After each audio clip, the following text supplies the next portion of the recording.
The great crystal palace of the Zephyrian Empire sparkled, like a jewel against the black void of space.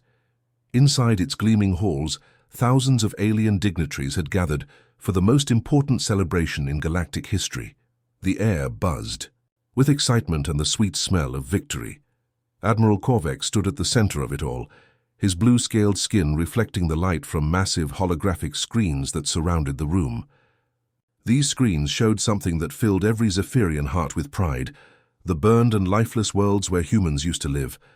What were once green planets full of cities and farms were now nothing but glowing balls of radioactive rock. The Admiral raised his golden chalice high above his head. The room fell silent as every eye turned to him. His voice boomed across the hall with the confidence of a conqueror who had never known defeat. "My fellow Zephyrians," he began, his words carrying the weight of history. "Today marks exactly 100 years since we removed the human disease from our galaxy. 100 years since we brought true peace to the stars." The crowd erupted in cheers that shook the crystal walls. Some aliens wept tears of joy, remembering the chaos and unpredictability that humans had brought to their orderly universe. Others raised their own cups in celebration, toasting the end of what they called the darkest chapter in galactic history. Behind the Admiral, the holographic displays shifted to show archived footage from the final days of the human wars. Massive Zephyrian battleships firing their planet-killer weapons at Earth itself, the blue marble that humans called home cracking apart like an egg, its oceans boiling away into steam. The last desperate messages from human colonies begging for mercy that would never come. The records were very clear about Captain Jiho Park, one of the final humans to be captured alive. The official files described his final moments in vivid detail, how he screamed and fought as they dragged him to the plasma chambers of detention facility Omega-7, how his body was reduced to nothing but ash and memory. His ship, the Rising Phoenix, had been completely destroyed along with the rest of the human fleet. Not even scraps of metal remained. The Zephyrians had been incredibly thorough in their work. They didn't just defeat humanity, they erased them. Every human colony was glassed from orbit until nothing remained but smooth, melted rock. Every settlement was bombed until the very ground was poisoned with radiation. Every space station was blown apart until not even the smallest piece survived. Even, now a century later, Zephyrian archaeological teams still visited the dead human worlds. They searched through the ruins with scientific precision, documenting their complete victory. All they ever found were scattered bones turned to dust and twisted pieces of metal so melted they couldn't be identified. These artifacts were displayed in museums across the galaxy as proof that the human threat was gone forever. The other alien races in the galaxy had learned to live in this new world without humans. Trade routes that had once been disrupted by human unpredictability now ran smoothly. Resources that humans had claimed were redistributed fairly among the civilized species. The chaos that humans brought wherever they went was finally gone. As the celebration continued late into the night, every being in that crystal palace believed the same thing. The galaxy was finally, truly, at peace. Deep in the cold emptiness of space, far from any inhabited world, sat Monitoring Station Theta 9. It was one of hundreds of similar stations scattered across the galaxy, their job simple but vital: listen to the universe and report anything unusual. The station looked like a giant metal flower, its sensor arrays spread wide to catch even the faintest whispers from the void. Inside the station's control room, the night shift was supposed to be quiet and boring. Banks of computers hummed softly as they automatically recorded cosmic radiation, solar flares, and the endless chatter of distant stars. Most nights, nothing interesting happened at all. Technician Vexali sat at her monitoring console, sipping cold coffee and watching data streams scroll across her screen. She had been doing this job for 15 years, and she knew every normal pattern by heart. That's why the anomaly caught her attention immediately. At first, it was just a tiny blip, a brief burst of data that lasted less than a second. It appeared on frequency band 7.4, stayed for exactly 0.3 seconds, then vanished completely. Vexali frowned and checked her instruments. Everything seemed normal. She was about to dismiss it when another burst appeared on a completely different frequency. Then another, and another. These weren't like anything in her database. The bursts were too short to be natural phenomena like pulsar signals or solar storms. They were too organized to be random cosmic noise. Each one contained what looked like encrypted information, coded messages hidden in static. Vexali's blood ran cold as she studied the patterns more closely. There was something familiar about the mathematical structure of these signals, something that triggered old memories she had tried hard to forget. 25 years ago, during the final days of the Human Wars, Vexali had been a communications officer aboard the battleship Dominion. Her job was to intercept and decode human transmissions. She had spent months learning to recognize the unique signature of human communications technology. Humans had a chaotic way of encoding their messages. It looked like random noise to most aliens, but underneath the chaos was a purposeful intelligence. These new signals had that same signature, that same chaotic yet organized pattern that made her skin crawl. When her shift supervisor, Commander Zeltar, arrived for the morning briefing, Vexali immediately showed him her findings. She pulled up the signal analysis on the main screen and explained her concerns. The mathematical patterns were too similar to human communications to be a coincidence. Commander Zeltar barely glanced at the data before waving his hand dismissively. "Cosmic background radiation," he said with the confidence of someone who had never actually fought humans. "The universe is full of strange signals. File your report and forget about it." But Vexali couldn't forget. She had seen what humans were capable of. She had watched their ships appear from nowhere, strike with impossible precision, then vanish before the Zephyrian fleet could respond. She had decoded their final desperate messages as their worlds burned around them. She knew humans better than most Zephyrians, and these signals felt like them. Against her better judgment, Vexali decided to send her analysis up the chain of command. She wrote a detailed report explaining the signal patterns and their similarity to human communications. She sent copies to the Galactic Intelligence Division, the Military Command Center, and the Imperial Science Council. The response was swift and terrifying. Within 6 hours, her transfer orders appeared on her personal communicator. No discussion, no explanation, just new assignment coordinates to a remote listening post on the very edge of civilized space, the kind of place where careers went to die. As Vexali packed her belongings and prepared for transport to her new assignment, she couldn't shake the feeling that she was being silenced rather than transferred. The transport ship that would carry her to the outer rim was an old cargo vessel that smelled of industrial lubricants and recycled air. As they prepared to jump to hyperspace, Vexali took one last look at her sensor readings from Theta 9. Just as the ship engaged its hyperdrive, another signal burst cut through space, stronger than any of the previous ones, more focused, more intentional. This time there was no mistaking it. Something was out there in the dark, and it was definitely watching them. The mining planet Corvash 7 was supposed to be simple work.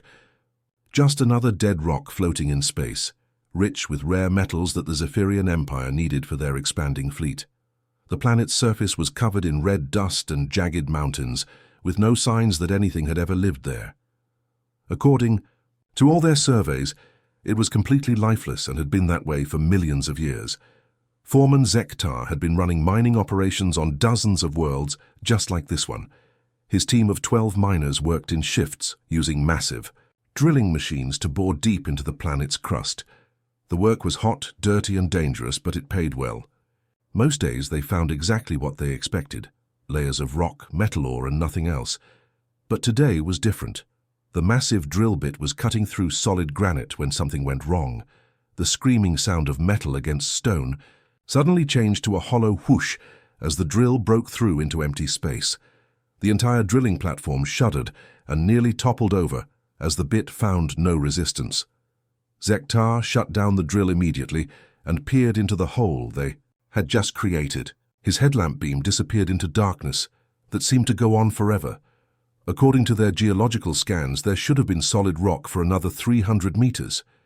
Instead, they had broken into some kind of massive underground cavern After securing safety ropes and gathering proper equipment, Zektar lowered himself into the opening. What he found down there made no sense at all. The cavern wasn't natural. Smooth metal walls stretched out in perfect geometric patterns, forming corridors that disappeared into the distance. The construction was clearly artificial, but the style was unlike anything in Zephyrian architecture.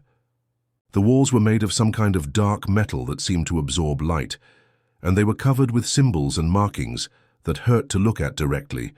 But the most shocking thing was that the place was still active. Strips of soft blue light ran along the ceiling, providing gentle illumination throughout the entire complex. These lights had obviously been burning for a very long time. There was no dust on them, no signs of wear or decay. Whoever built this place had designed it to last. As Zektar explored deeper into the complex, he began to realize the terrible truth. This wasn't Zephyrian construction. It wasn't built by any of the known alien races in the galaxy. The proportions were wrong. The doorways were the right height for beings much smaller than Zephyrians. The control panels were positioned at the perfect height for creatures about 6 feet tall. The architecture had that distinctive functional style that could only mean one thing. This place had been built by humans, but that was impossible. Humans had been extinct for 100 years. This planet had been surveyed multiple times, and no trace of human presence had ever been detected. Yet here was an entire underground facility that was obviously human in design, and it was far more advanced than anything humans had possessed during the wars. The corridors led to dozens of smaller chambers, each one filled with equipment that Zektar couldn't begin to understand. Computer systems hummed quietly in the darkness, their screens displaying information in what looked like human writing. Manufacturing bays contained half-finished devices that seemed to bend the laws of physics. Storage rooms held materials that didn't appear on any periodic table, but it was the deepest chamber that took Zektar's breath away. The room was enormous, with a vaulted ceiling that disappeared into shadow above, and filling the entire space were rows upon rows of cylindrical pods, each one about the size of a coffin. Most of the pods were dark and empty, their transparent lids standing open like mechanical flowers. But scattered throughout the room, a few dozen pods were still active, their status lights blinking green in the darkness. Zektar approached one of the active pods with trembling hands. Inside, perfectly preserved in some kind of cryogenic suspension, was a human being. The nameplate on the pod identified the occupant as Dr. Minho Kim. The human looked young and healthy, as if he had just fallen asleep yesterday, instead of being frozen for over a century. Moving from pod to pod, Zektar found 2 more active units. Engineer Sora Lee, a human female with short black hair and a peaceful expression. Commander Jin Wu, a human male whose uniform bore insignia that Zektar didn't recognize. All 3 pods were displaying the same information on their status screens. A countdown timer that made Zektar's blood freeze in his veins. The pods were preparing to wake up their occupants in exactly 47 days.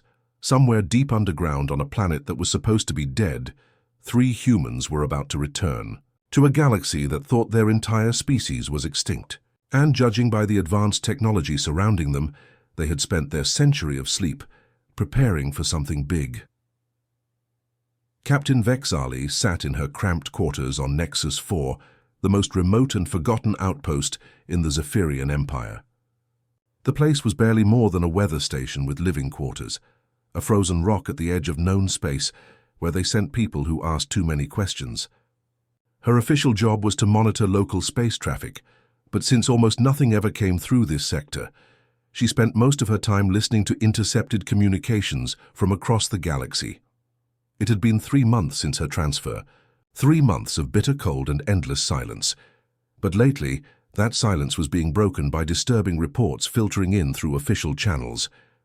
The first report came from Captain Mortek of the freight hauler Prosperity. He claimed to have spotted a derelict vessel drifting near the Helix Nebula, a region known for its dangerous radiation storms. What made the report interesting was his description of the ship: sleek lines, unusual hull configuration, and what looked like weapon ports that didn't match any known Zephyrian design. When Mortek tried to get closer for salvage rights, his sensors showed the ship was definitely human in origin. but that was impossible. The technology readings indicated the vessel was equipped with systems decades beyond anything humans had possessed during the wars. Power signatures that defied known physics, hull materials that seemed to shift and change when observed directly. By the time a salvage team arrived 2 days later, the ship was gone. No debris, no trace it had ever been there at all. Similar reports started coming in from trading posts scattered across the outer rim. The Lucky Strike mining station reported a massive ship appearing on their sensors for exactly 12 seconds before vanishing completely. The crew described it as ghost-like, flickering in and out of visible light as if it existed in multiple dimensions at once. Merchant captains who worked the dangerous trade routes began whispering stories in the bars and docking bays. Ships that appeared without warning, scanned their cargo holds with unknown technology, then disappeared before anyone could respond. Vessels that seemed to phase in and out of normal space, like they were traveling through dimensions that regular ships couldn't access. Most disturbing were the encounters where these mystery ships actually made contact. Trading post operators reported receiving brief transmissions in what sounded like human languages, but speaking about technology and concepts that made no sense. References to phase variance protocols and quantum displacement matrices, terms that didn't exist in any known scientific database. As Vexali collected these reports, she noticed they were all following a pattern. The sightings weren't random. They formed a rough circle around the galactic core, gradually moving inward toward more populated systems. It was like something was conducting a systematic survey of the entire galaxy. But the most chilling discovery came when she ran the mysterious signal bursts through her personal decoding equipment. The same signals she had detected months ago at Theta 9 were still appearing, but now they were stronger and more organized. Instead of random static, they were clearly structured communications. Working late into the night by the glow of her computer screens, Vexali slowly began to crack the encryption. What she found made her hands shake as she typed. The signals contained coordinates, precise locations of Zephyrian military bases, supply depots, and communication relays. They included detailed schedules of fleet movements, patrol routes, and defensive positions. Someone was conducting extensive intelligence gathering on the entire Zephyrian military structure. But the most terrifying part was the countdown sequence buried in every transmission. A timer that was counting down to some kind of coordinated event. Vexali cross-referenced the numbers with every database she could access, and finally found a match that made her blood freeze. The countdown perfectly matched the activation sequence. That had been discovered in the cryogenic facility on Corvash 7, the same facility where 3 humans were scheduled to wake up in just a few weeks. As Vexali stared at her findings, the horrible truth became clear. Humanity hadn't just survived their supposed extinction. They had spent the last century watching, learning, and preparing. The ghost ships, the advanced technology, the systematic intelligence gathering, it all pointed to one conclusion. Humanity was mobilizing for something big, and whatever they had planned was about to begin. In the cold darkness of her exile, Vexali realized she might be the only person in the galaxy who understood what was coming. The question was whether anyone would believe her in time to do something. So about it. The Imperial War Room had never seen an emergency session called at 3 in the morning, but Emperor Zarketh couldn't wait until dawn. The massive circular chamber was designed to intimidate enemies and inspire confidence in allies, with its towering crystal walls and holographic displays that could show the entire galaxy at once. Tonight, those same displays were telling a story that made the most powerful beings in the universe feel very small and very afraid. Emperor Zarketh sat at the head of the crescent-shaped council table, his usual calm demeanor replaced by barely controlled panic. Around him, the highest-ranking officials in the Zephyrian Empire shifted nervously in their seats. These were beings who had conquered star systems and commanded fleets of thousands, but the intelligence reports scattered across the table had shaken them to their core.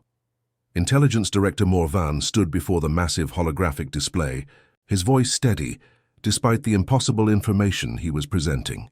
Behind him, 3-dimensional star maps showed the galaxy with dozens of red markers indicating confirmed human activity, activity that should have been impossible. "The evidence is overwhelming," Morvan began, gesturing to the display.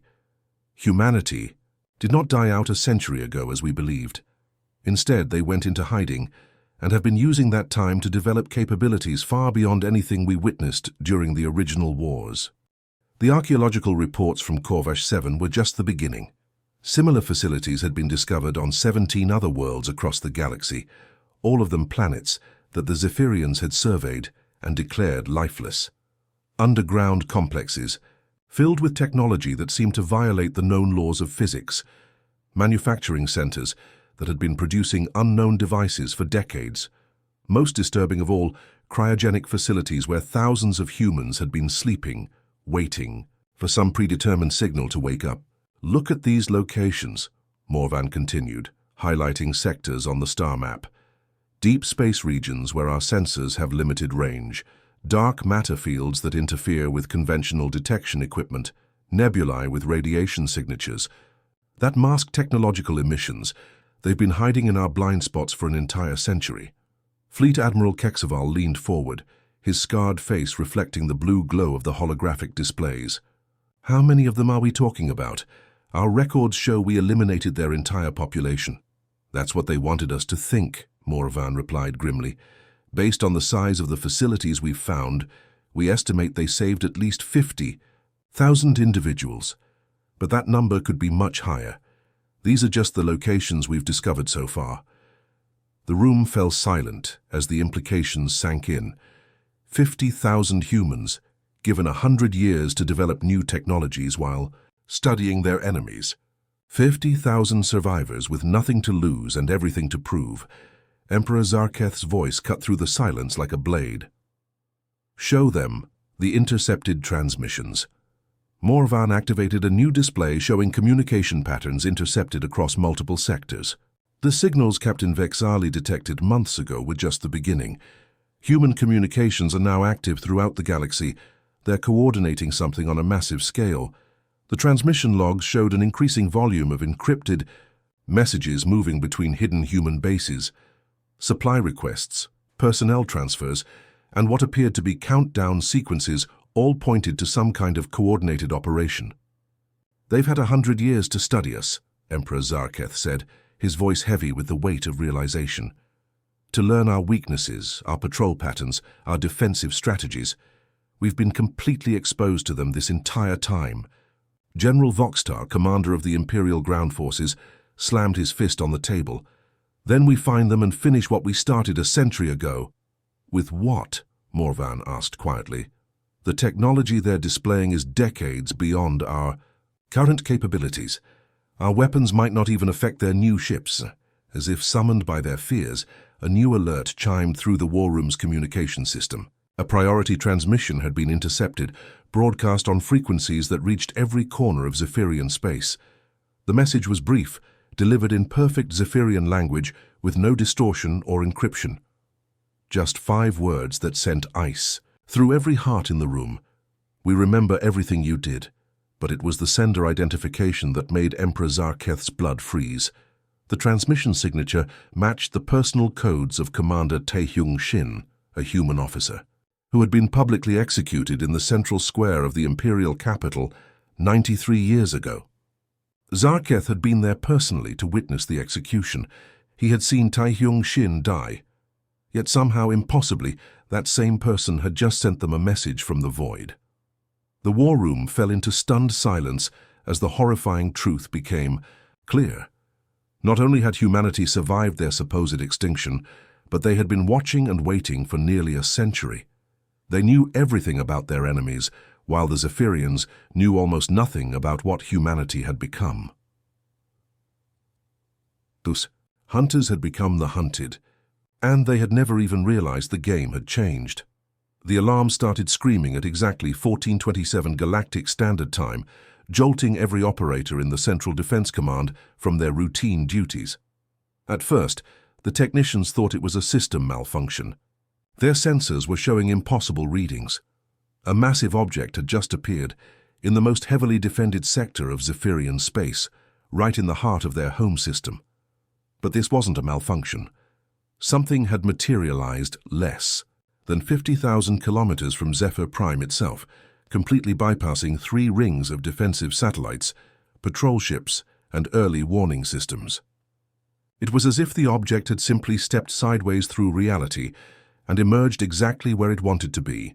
The vessel that hung in space before them defied every rule of physics the Zephyrians understood. Its hull seemed to exist in multiple dimensions at once, bending light around itself in ways that made it painful to observe directly. When technicians tried to focus their sensors on it, the readings kept shifting and changing, as if the ship was constantly reshaping itself at the quantum level.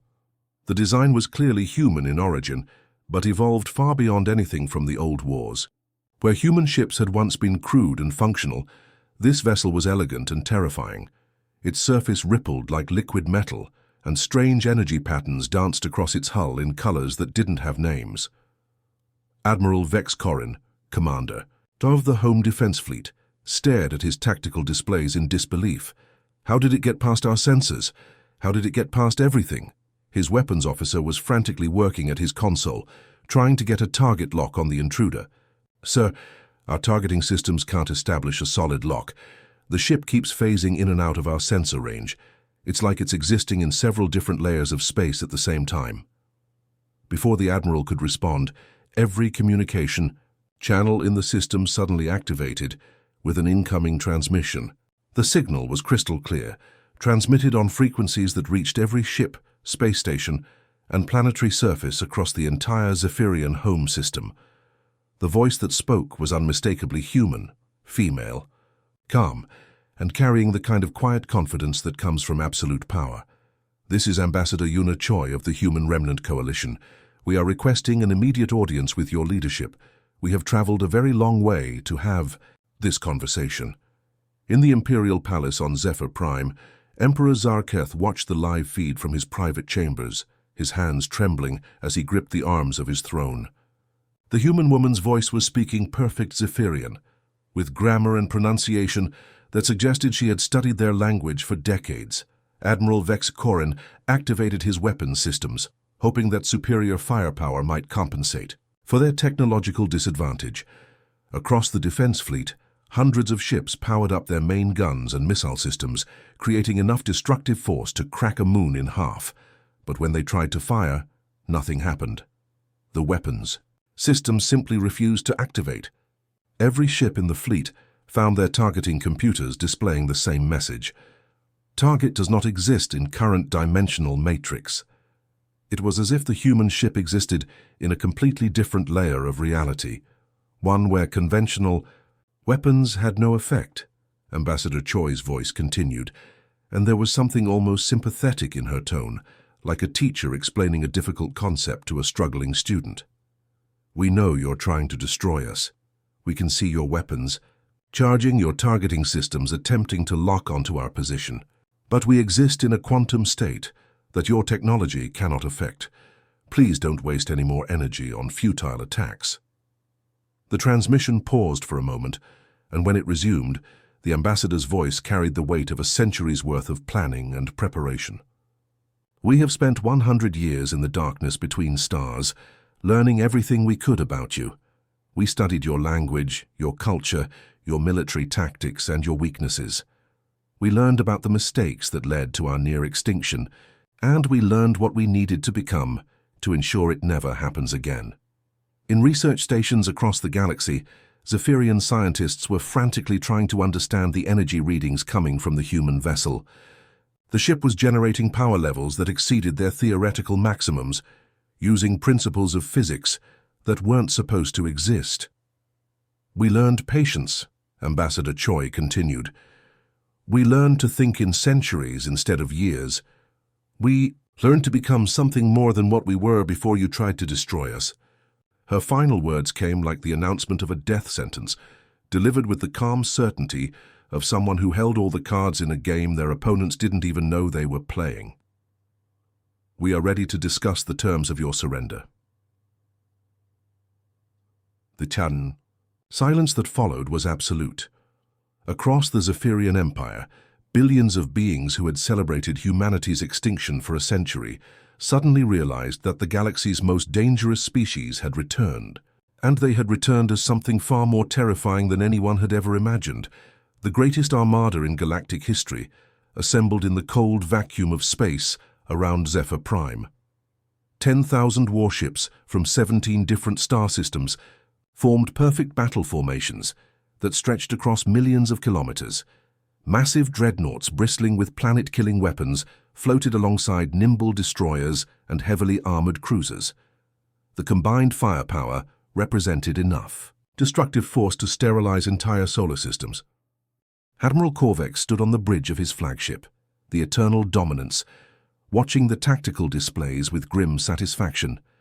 This was the same fleet configuration that had destroyed humanity a century ago, only now it was 3 times larger, and equipped with weapons that were decades more advanced.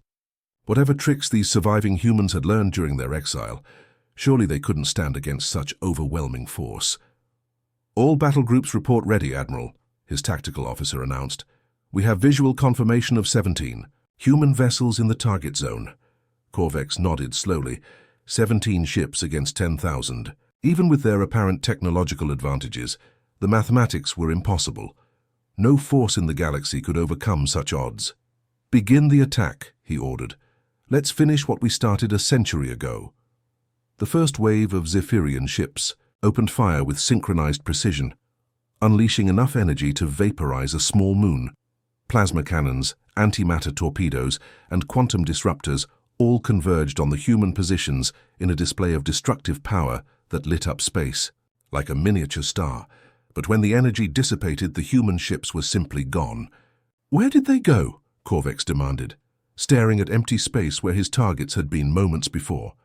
His answer came in the form of impossible attacks that seemed to appear from nowhere. Human vessels materialized inside the Zephyrian formations for just long enough to fire single shots, then vanished again before any return fire could reach them. They moved like ghosts, phasing in and out of normal space as if the laws of physics were merely suggestions, but it was their weapons that truly defied understanding. Instead of the explosive destruction of conventional warfare, the human attacks seemed to rewrite reality itself. When their energy beams struck Zephyrian ships, the results were unlike anything anyone had ever seen. The battleship Iron Resolve was hit by what looked like a simple beam of light. Instead of exploding, the massive vessel simply stopped existing. Its atoms scattered into cosmic dust so fine it couldn't be detected by sensors. 3,000 crew members vanished in an instant, leaving behind nothing but empty space where their ship had been. Other attacks produced even more disturbing results. The heavy cruiser Victorious Dawn was struck by a different type of weapon that transformed the entire vessel into a perfect crystalline sculpture. The ship maintained its exact shape and size, but every atom had been converted into a transparent crystal that sparkled like a jewel in the starlight. Inside the crystal, the crew members could be seen frozen in their final moments, preserved forever like insects in amber. Captain Nayung Kim watched the impossible battle unfold from her position aboard the destroyer Swift Justice. She had been born human, but had betrayed her own species decades ago, providing the Zephyrians with crucial intelligence that helped them locate and destroy human colonies. Her reward had been citizenship in the Zephyrian Empire and a position of honor in their military. Now, as she watched her adopted people being systematically destroyed by weapons that defied all logic, she began to understand something that chilled her to the bone. "They're not trying to win quickly," she realized, speaking into her communicator to Admiral Korvex. "Look at the pattern of their attacks. They're not targeting our command ships or our most dangerous vessels first. They're selecting targets almost randomly." Admiral Korvex's voice crackled back through the static of battle. "What are you saying, Captain?" "They're not fighting us," Nayung Kim said, her voice hollow with horror. "They're conducting an experiment, testing different weapons on different types of ships to see what works best." The terrible truth became clear as the battle continued. The humans weren't trying to destroy the Zephyrian fleet as quickly as possible. Instead, they were methodically testing the limits of their new technology, using the most powerful military force in the galaxy as laboratory specimens. Some ships were disintegrated at the molecular level. Others were transformed into exotic, matter that existed in higher dimensions. A few unlucky vessels found themselves trapped in temporal loops, doomed to repeat their final moments forever. Each attack was different, each weapon carefully calibrated to produce a unique result. The humans were learning, refining their techniques with each strike. They had spent a century developing these impossible weapons, and now they were conducting field tests to perfect them. The Zephyrian Empire's mightiest fleet had become nothing more than test subjects in humanity's grand experiment. As more ships disappeared or transformed around her, Captain Nayung Kim realized that her betrayal of humanity decades ago had been meaningless. The species she had helped destroy had returned as something far beyond anything she had ever imagined. And now they were demonstrating just how much they had learned from their near extinction. The reckoning had begun, and humanity was writing the rules. The morning sky above Zephyr Prime had always been a brilliant shade of purple, painted by the light of their twin suns filtering through the planet's unique atmosphere. But on this day, the sky was filled with something else entirely. Hundreds of human vessels, arranged in perfect geometric patterns that stretched from horizon to horizon. From his palace balcony, Emperor Zarketh stared up at the impossible sight. The human ships weren't randomly scattered across the sky like a typical invasion fleet. Instead, they formed precise mathematical arrangements, triangles, spirals, and complex polygons that seemed to pulse with their own internal rhythm. Each vessel held its position with mechanical precision, creating patterns that hurt to look at for too long. The formations weren't just for show. Within hours of the ship's arrival, strange things began happening across the planet's surface. In the capital city of Mortalax, massive skyscrapers that had stood for centuries started developing hairline cracks that followed impossible geometric patterns. The fractures didn't spread randomly like normal structural damage. They formed perfect mathematical sequences that spiraled upward in golden ratio proportions. Seismologists monitoring the planet's tectonic activity reported readings that made no sense. Earthquake fault lines that had been stable for millions of years were suddenly shifting, but not in response to any natural geological forces.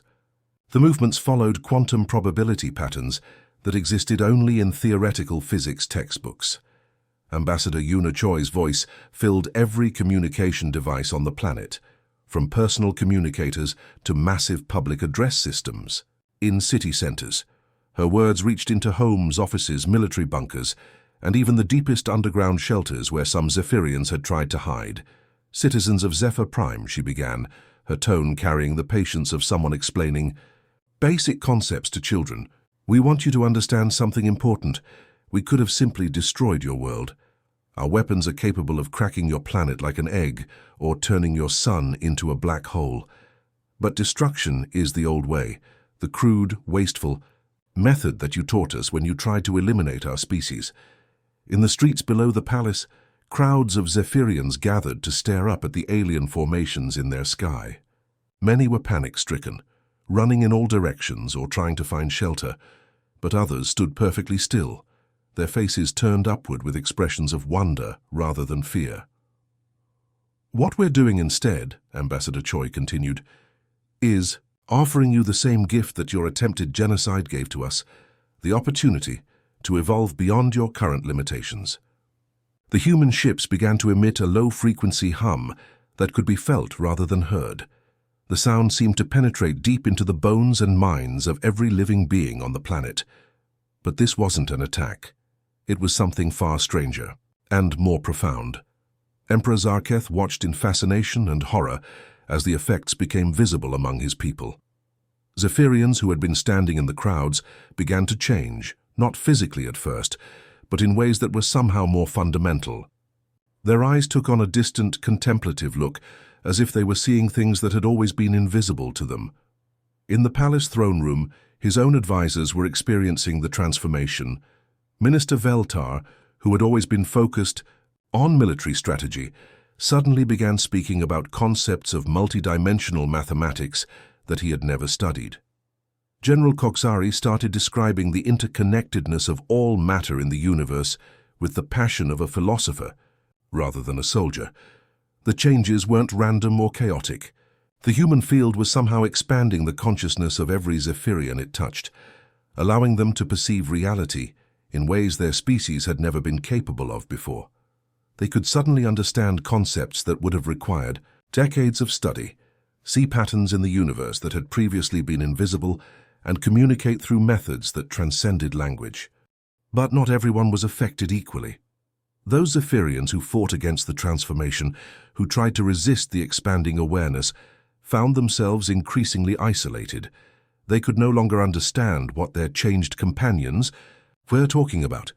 The evolving Zephyrians spoke in concepts too complex for unaltered minds to grasp. "You taught us a valuable lesson," Ambassador Choi's voice continued as the transformation spread across the planet like a gentle wave. "You showed us that survival requires adaptation. That species which cannot change will be eliminated by those that can. We learned that lesson well during our century in exile." Emperor Zarketh felt the change beginning in his own mind, a gradual expansion of awareness that was both terrifying and wonderful.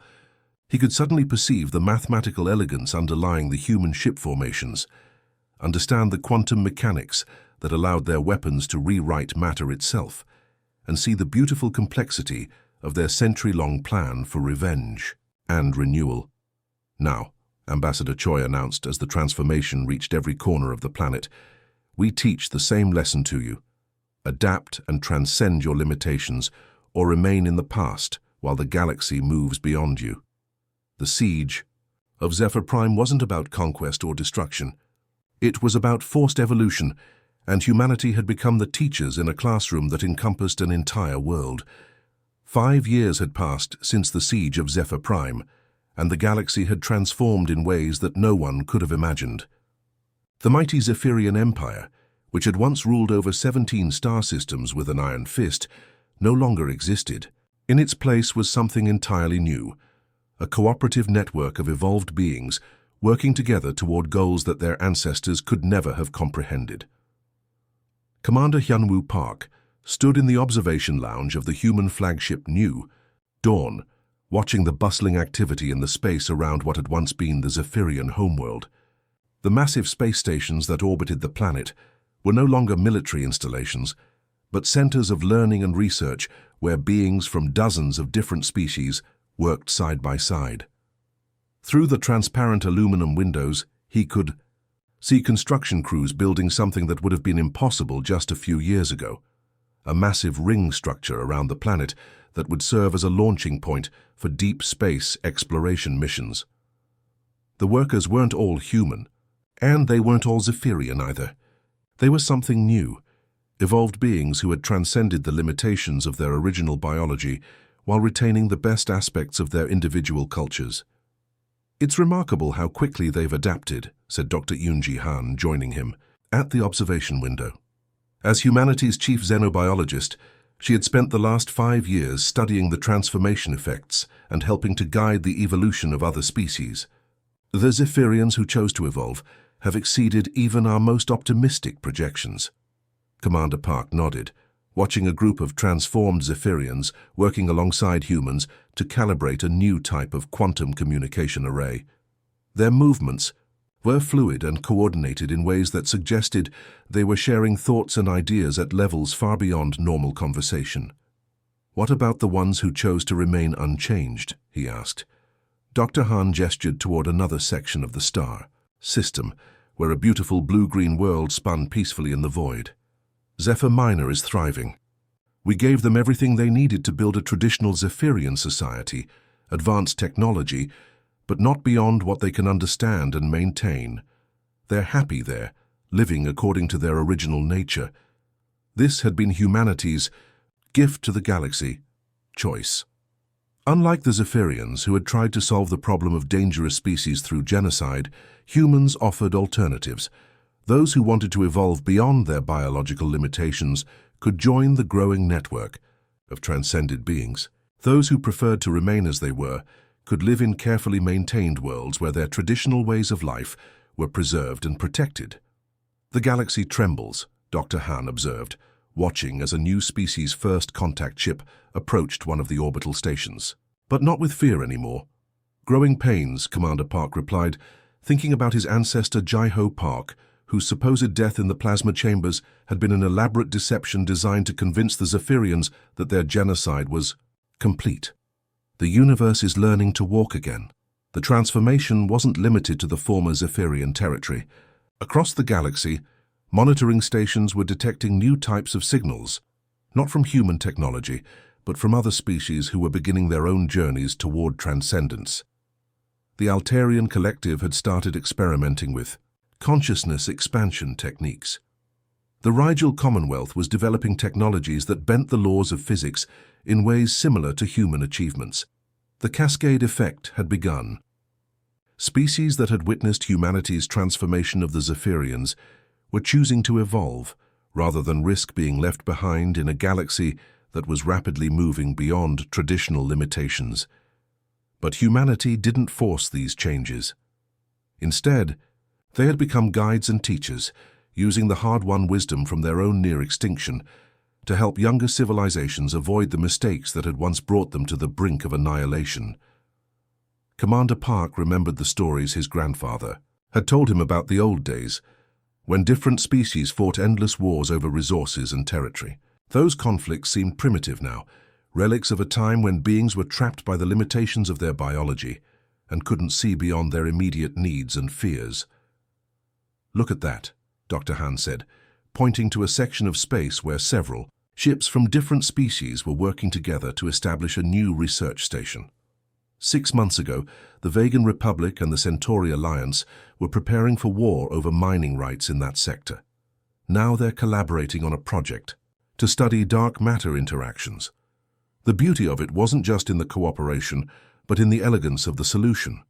Instead of fighting over limited resources, the evolved species were learning to create new forms of matter and energy that made scarcity obsolete. Instead of competing for territory, they were exploring dimensions of space that had previously been inaccessible. A communication alert chimed softly, and Commander Park activated the holographic display. Ambassador Yuna Choi appeared, transmitting from the edge of the galaxy where she was making first contact with a newly discovered civilization. "Commander Park," she said, her image flickering slightly due to the vast distance. "The Kepler species has agreed to our proposal. They've chosen evolution over isolation. We'll need a full guidance team here within the month." Commander Park smiled.